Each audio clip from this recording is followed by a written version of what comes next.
Welcome back to another edition here of the Washington Football Maniacs. I'm here with my co-host Brandon Scott, who is back with us, and it's always good to have Brandon here on the show. In today's episode, folks, you're not going to want to miss this. In the last episode, if you didn't catch that, well, maybe the one beforehand when Brandon was with us, we were going over um, the guys that we feel are going to have breakout years. Well, in this video, we're going to be a little bit more negative. We're going to talk about the guys who we feel like are going to kind of regress a little bit. We feel like might be circling the drain, possibly.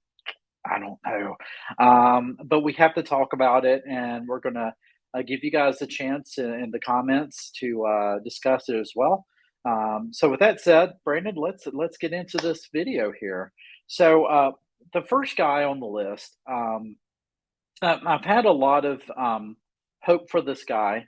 Um, very promising, former UNC guy, and plus a former target for Sam Howell, Diami Brown, and of course a name that a lot of my um, viewers would always rake me over the coals for because in the past I always mess up his first name. So I'm trying my best to get his first name right. But Diami, he just, I've seen some sparks, Brandon, with Diami Brown, but he just has not really shown enough, I think, to really have that breakout season.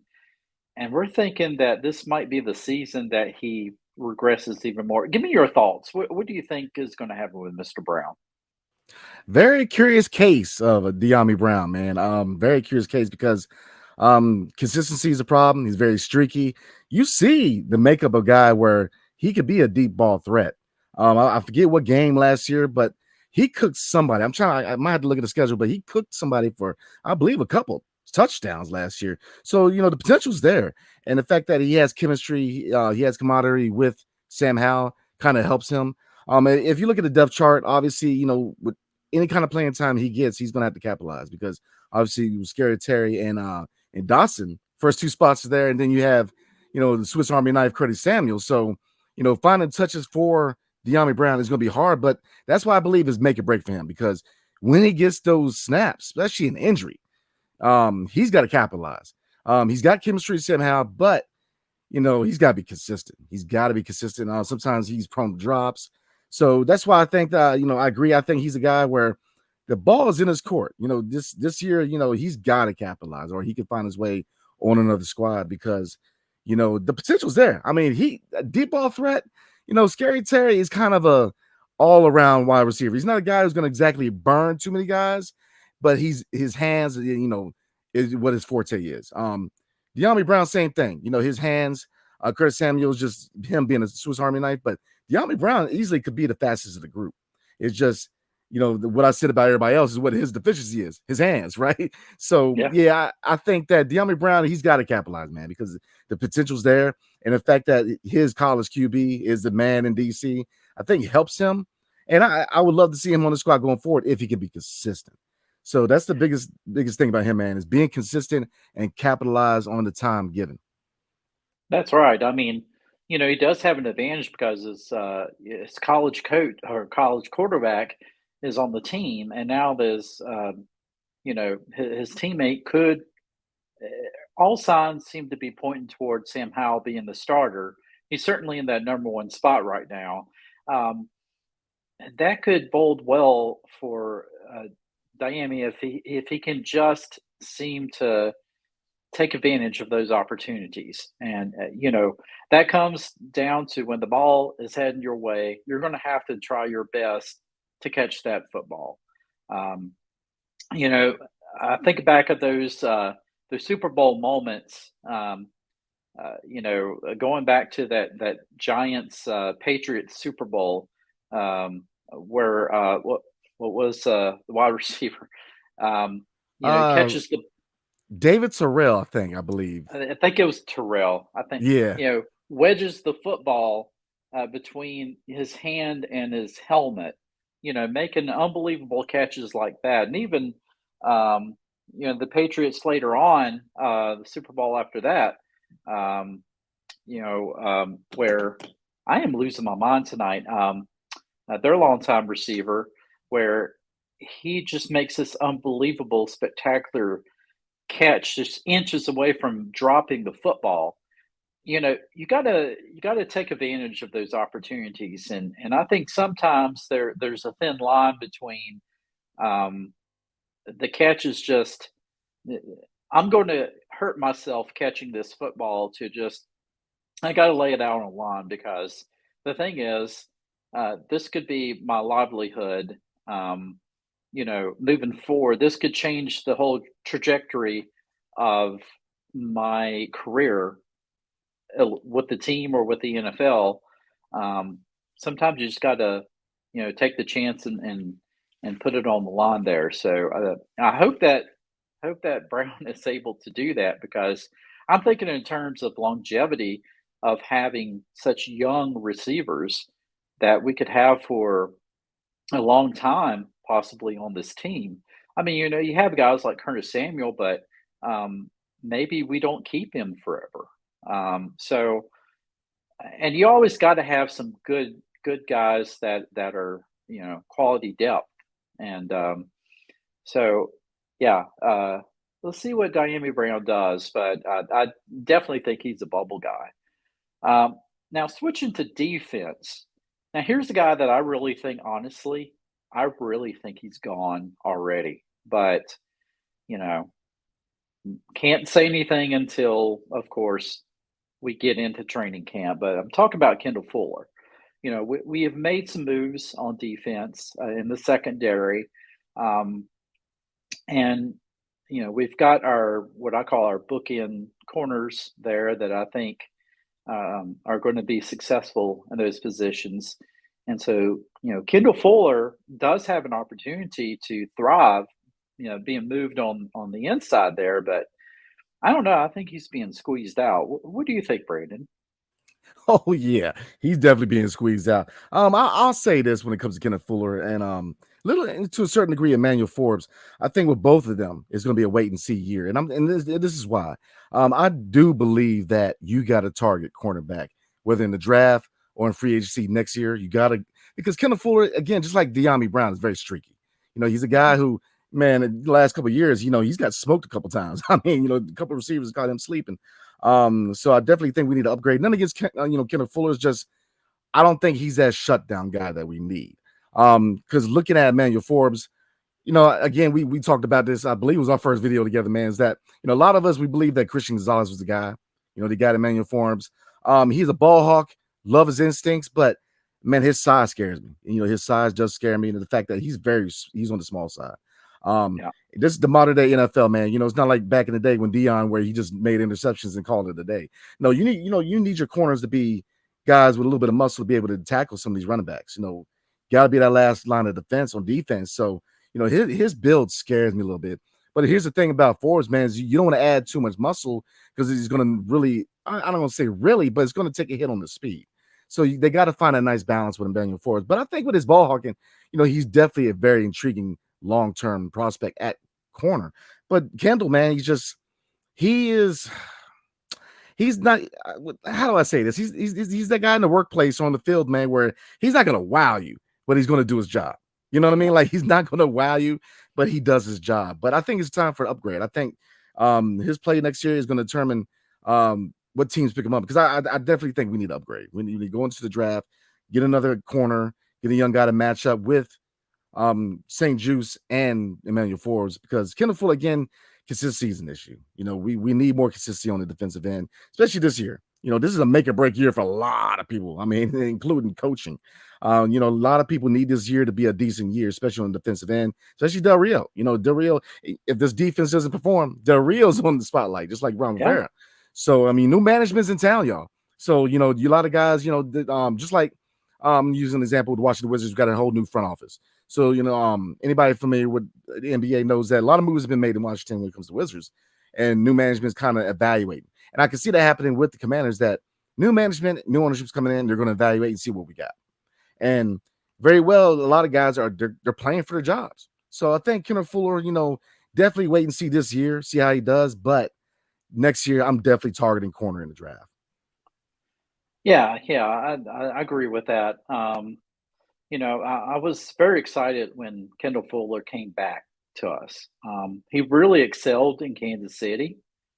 And so I was excited when we got him back because we really needed some help in the secondary at that point. And Oh I yeah, think Kendall did some good things, but at the same time, I was kind of like, okay, he's not. I mean, he's doing a decent job, but then I would see him get burned a lot of times as well. And I'm kind of like, at times, I'm like, what is the difference, and just putting in, um, you know, a younger guy and just letting him develop and taking his lumps. Um, and I tend to go for that as opposed to somebody who should be seasoned and still getting burnt, um, just as much as making some good plays. Because we saw it um, this season with some of our really young talent in the secondary. They may have gotten burned a couple of times, but they made some really great plays. And these were guys who were first year players, maybe second year players, but they made great plays. So, I'd rather take my lumps with younger guys and know that there's promise and room for development than somebody who at that point, I mean, yeah, everybody's going to get burned. Even Daryl Green, would get burned on a play or two. I know that's blasphemy to say that, but what? I saw it. I saw it. It didn't happen very often though, and it usually came because of maybe a mix-up between. I'm going to blame it on the safety. The safety should have had the overtop coverage on that, but overall though, I agree. I think Kendall is going to actually be a camp casualty. I think he's going to get cut before the season starts. I don't think he's making it to the final 53 man, or have we Yeah, yeah. expanded that out? Yeah, maybe I'm wrong. I don't know, but there was a lot of buzz about that a few months back that we kind of felt that we'd seen the last Fuller. So I don't know. We'll see. We'll see. We kind of touched upon Logan Thomas in our last video, and I don't think that we've had some nights to sleep on it, and to see if we kind of have reversed our thoughts on this. And I don't think we have. I think we still feel like Logan Thomas could be on his way out, and maybe we kind of said that he's probably going to start the season, but he's probably going to give away to one of our other tight ends. So does that seal your thoughts, Brandon? Absolutely. Not to take anything away from Logan Thomas, but we know what he can and can't do, which Yeah. is he's not a guy who's gonna get a lot of yards after catch. And that's my big emphasis looking at Cole Turner, which I think is a very intriguing prospect at tight end, along with John Bates, because in the red zone / end zone, yeah, Logan can go up and get the ball. He's very, that's his MO. But at the tight end position, things change. We use a lot of examples with the NFL and different sports as far as where certain positions in sports they change, right? In football, using the quarterback position, for example, there was a time when drop back guys was the thing in the NFL as far as quarterback, and then you started getting guys that could extend plays with their legs, and so positions change. Look at the tight end.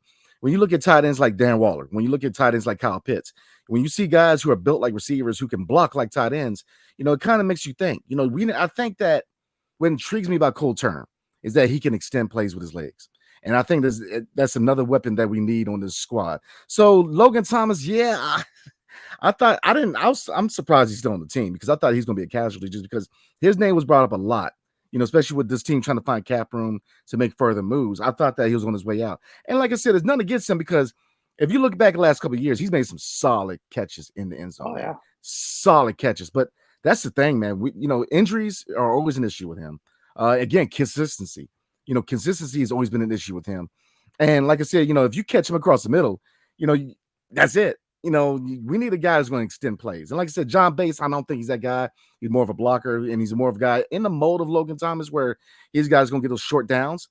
But Cole Turner is a name to look for, man, going forward. I think Cole Turner, and I definitely think that, just like corner, tight end might be a position that we can put some emphasis on in the offseason, whether through the draft, trade, or free agency, because we need a guy who's going to help be another weapon. He's going to extend plays, get yards after the catch. So, yeah, Logan, he again, he's that guy where he's not going to wow you, but he's a guy that comes in and he does his job. You know what I mean? He does his job. And I believe, he's a former Hokie. So I know you're a Hokie guy, man. So Yeah.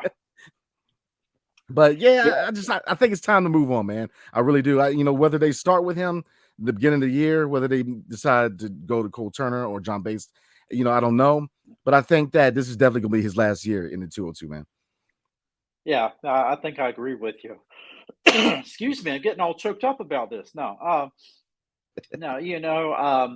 Logan Thomas, converted quarterback to tight end.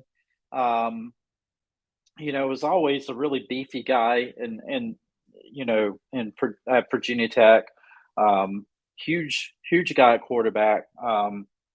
It seemed like converting to tight end was a natural thing for him. Really seemed to excel with that when he came to Washington. A couple of really good seasons, but injuries do tend to kind of slow you down, and I think that's unfortunately I think that's what's happened with Logan Thomas. And honestly, I want him to prove us wrong, but I don't know. I think that I think I agree with you. And I'm excited. I want to see what Cole Turner can do because we really didn't see him at all last year. So I want to see what Cole Turner can do for us.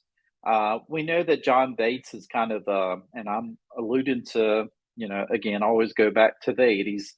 He's kind of our Donnie Warren, who is going to be the blocker. He'll go out, he'll catch a pass or two, and and he's good like that. He's probably more of a, I guess, if you compare him to what was it, Paulson maybe in more recent years. That's perfect. Yeah, Yes, I'm with you. That's a perfect comparison. yeah. So, which is good, and I think that's the perfect ingredients right there, perfect mixture. With Bates being the blocker who will catch a pass, and then Cole Turner, who's going to be more of the wide receiving tight end. I just want to see what he can do, and I think that I want to see more packages put in place where there's more tight, and you'll probably see this more in goal line, where you see more of a jumbo package with the tight ends lined up at the wide receiving positions, and you can do that when you have maybe like a Logan Thomas and a Cole Turner both healthy in there. So maybe there's room for all of those guys. Maybe there's still a chance that we keep all those guys. Last year, probably year before that, we had injuries from not just Logan Thomas, but his backup and his backup, and so it may not be a bad thing to hold on to Logan Thomas, even if Cole Turner starts to develop. Um, just because that you have some flexibility with certain heavier packages that you can bring in for short yardage, situations like that. That way you're keeping the defense off guard. They're thinking, okay, this is not necessarily an all run thing here. They got Thomas and they got Cole. These guys could also go out for a little swing pass or something like that. So who knows? Um, but I wouldn't be surprised. I do think probably Thomas is gone, but we'll see. I mean, injuries and all that for other guys could change a lot. So, plus, like I said, I think in the last video we had, whenever you've had those injuries to your knees, that really changes a lot, and it takes a long time to get over that. And some guys just are never the same after those knee injuries, and that could be the case for Logan Thomas. So, Uh, Now we're flip flopping back to defense, and this is last guy we're going to talk about in this video. This is going to be a little controversial because you know how Brandon, you know how controversial we are. We're like, we should have disclaimer on. No, not like we're probably the most rated G people on YouTube. Um, Chase Young. Ooh. This one's going to hurt a lot of fans because, well, I don't know. I think right now fans are split on him. To be honest with you, I think you have half the fans have given up on Chase Young, and they have said, you know what, he's he's not that first rounder that we had thought he was going to be. He's washed up. He's no, no. I'm ready to move on from. And then you have the other half are like, wait a minute.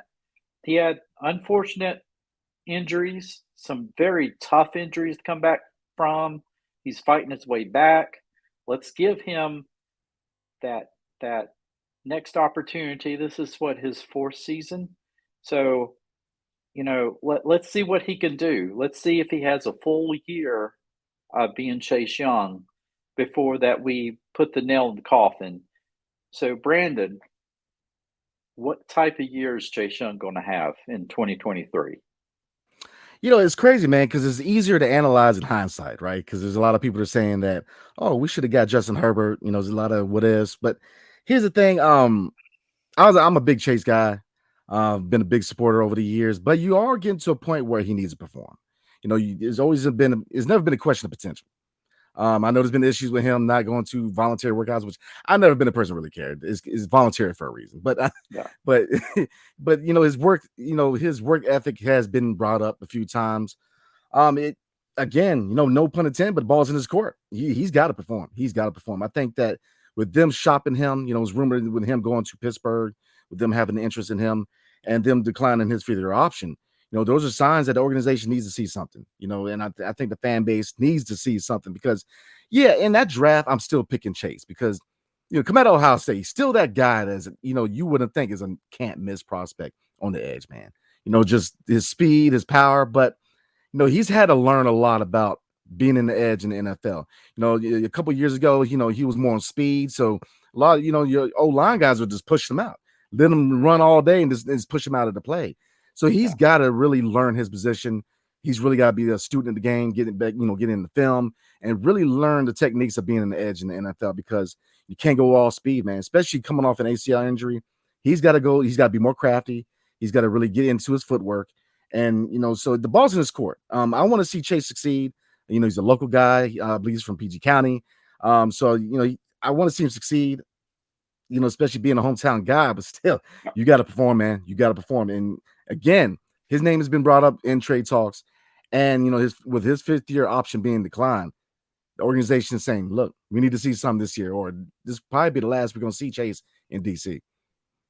Well, when I go back and analyze that second season with Chase Young, his injury season, what I'm seeing is a guy who probably was already hurt, playing hurt, and didn't tell anybody.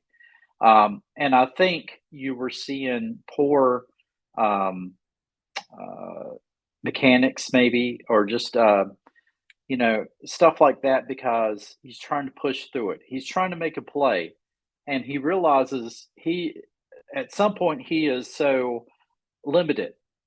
And because we're all sitting there and we're like, how is it that Chase Young, he's fighting through all this? Yes, we know that he's going to be double teamed and all this stuff, but he should be able to make some sort of swim moves, some spin moves, something like that. He's going to get to the quarterback.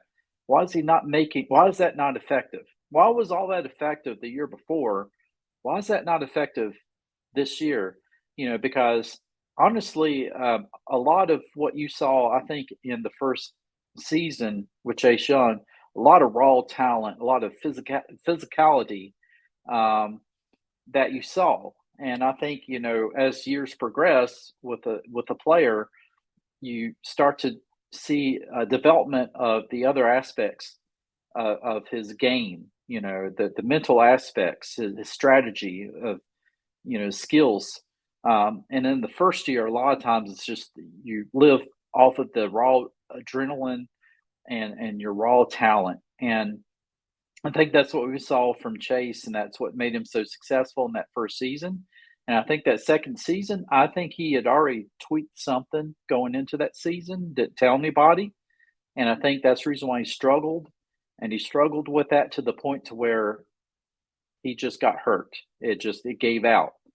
And unfortunately, and who knows? I mean, uh, you know, should we say shame on Chase Young if that was the case for not being open and honest about his injuries? And I know this is all hypothetical, but should we have said shame on the medical staff for not really looking into this? I mean, who knows? But I really that's been my uh, I guess thing for standing up for Chase Young in that second season was I think he was hurt the whole season, and then he just got to the point where he just injured himself to the point to where that was it. He injured himself past the ability, and then of course that took much of his third season as well. And of course, when he comes back, he's going to have his mind on that leg the whole time. So he's not going to be 100% Chase Young coming back, especially in what was it? We only had like two or three games left when Yeah, Chase yeah. came back, and they were just working him in slowly. But I saw him around the football, like he was trying to get back there. He wasn't getting any sacks or anything, but he didn't play badly. He actually, I thought, under circumstances, he played okay. So that being said, I think that number one, I think it was a great move that the team said, we're not going to give you the fifth year option because you're going to have to prove it to us. And if I'm Chase Young, I'm like, you know what? That's fine. I'm going to prove it to you. That gives me more, ammo. But that also gives me an incentive to not worry about that leg. That leg is 110% now. It's all up here at this point. So I've got to prove it on the field, and I've got to work hard to get back to where I was season one. And I think just I guess probably the second thing is, for him to go out there and just to prove that he is 110% healthy, and that being healthy like that, he can be the Chase Young that he was. So I don't know. Yeah, it's definitely make it or break it for him. I don't think there's any question on that. But I don't think he's going to regress. I think he's going to prove that he was the best choice for us in 2020, and he could be a great bookend for this team moving forward. And hopefully he'll have the Deron Payne make it or break it season and get paid by this franchise. We also got to pay the other bookend as well, so that's going to be the thing too. I want both of those guys on this team for a long time.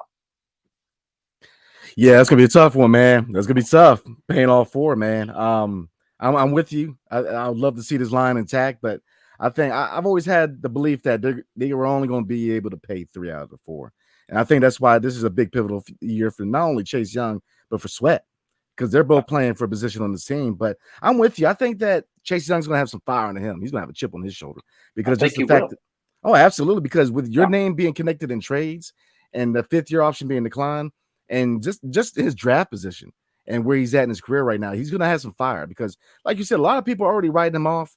And you know what? Look, being a duelist, okay, I'm trying to look at things from both sides. I get it why you would, because look, you got to see something. yeah, But he's a young guy. He's got to become a student in the game. Can't rely on speed. And I think yeah. that's why you saw him struggle, is because the first year everybody's trying to figure him out. That second year they knew that, look, he's pushing speed on that edge, man. So just keep pushing him out.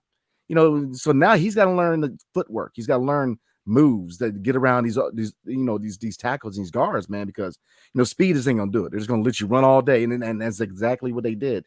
They let him run all day, and they just pushed him out of the play. So yeah, I like Chase, man. I want to see him succeed, but he's got to perform, man. He's out of all the names on that list, man, this is probably the most pivotal position that needs to perform this year, which is Chase Young, man, because, you know, he's got to, because if he doesn't, that's it.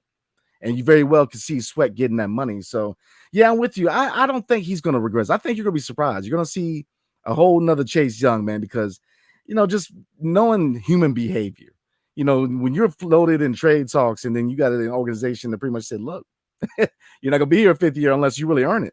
That's going to light a fire. And if it doesn't, look, then, here's another perspective. If it doesn't light a fire and he doesn't perform, then you don't need him on the squad anyways. Because if you're not going to have a guy, you understand what I'm saying? Like, if you're not going to have a guy that's not going to come in hard-nosed and ready to play, and it doesn't feel like he has to prove himself, then maybe he doesn't need to be here. You want to see a guy with a chip on his shoulder, with an attitude, that's going to say, look, I'm going to shut all y'all's mouths, man, and show you that I'm Chase Young. So that's where I'm at with Chase Young, man. I love him as a player. He seems like a humble dude off the field. Yeah. Just he's got to perform. And I want to see that fire. I want to see that fire because we need to see that fire because you want to get paid. I want to see some level of dog inside of him, man, this year coming up. So, yeah, the ball's in his court, Greg. It really is. It really is, man. I tell you. And I hope so, because I think of him as a face of this team, and at least one of the faces of this team, if not the face. And I was so excited to see him actually come back and play last year. Honestly, I didn't think that he should, but excuse me. Yeah, man, I am just let's see what happens. We just got a few weeks. We're a few weeks away. Let's see if we actually see him in preseason. I think we're going to have to see him in preseason, at least a little bit. Take the training wheels off. Let's not even worry about injuries. I know that might sound kind of counterproductive. I don't know, but I think in my mind, that's kind of the mental training. Because if you're trying to baby him, saying we're not gonna we're not gonna let you play in preseason, that's already putting a doubt in his mind of, oh no, what if I get injured? So if I'm Ron Rivera, if I'm Jack Del Rio, I'm like, it's a football game. Go out and play.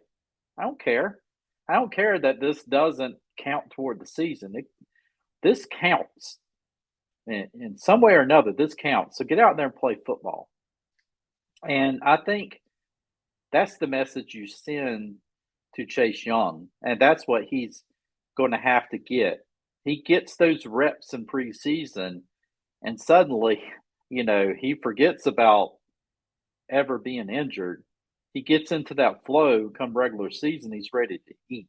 So I hope that's kind of the way that Ron Rivera and Jack Del Rio kind of handle Chase Young. I could see, bringing him along slowly last year. But my goodness, at this point now, if he's not 100% healed, he's never going to be 100% healed. So I'm not saying take the brace off, but I'm saying take the training wheels off, cut the apron strings. Let's get at it. So, well, man, I tell you, all right, we've hit over the 30-minute mark like we always do, but we have such fun time talking Commanders football. Is anything else you want to say before we jet on out?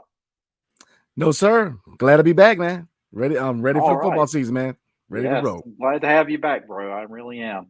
All right, folks, I hope you really enjoyed this edition of the Washington Football Maniacs. If you did, please consider giving us a like, sharing it with your friends. Please share it with your friends. If you're enjoying this channel, please consider subscribing to this channel. When you do, make sure you hit that notification bell, because you don't always know when I'm going to release these videos. They may come out tonight. They may come out the next day. You don't know. So make sure you got that bell checked so you will know when you see a video come out with us. That's it from us. We will see you in the next one. Hail to the Washington Commanders. Peace. Hey, you stayed until the very end. Thank you so much. Watch another one right now.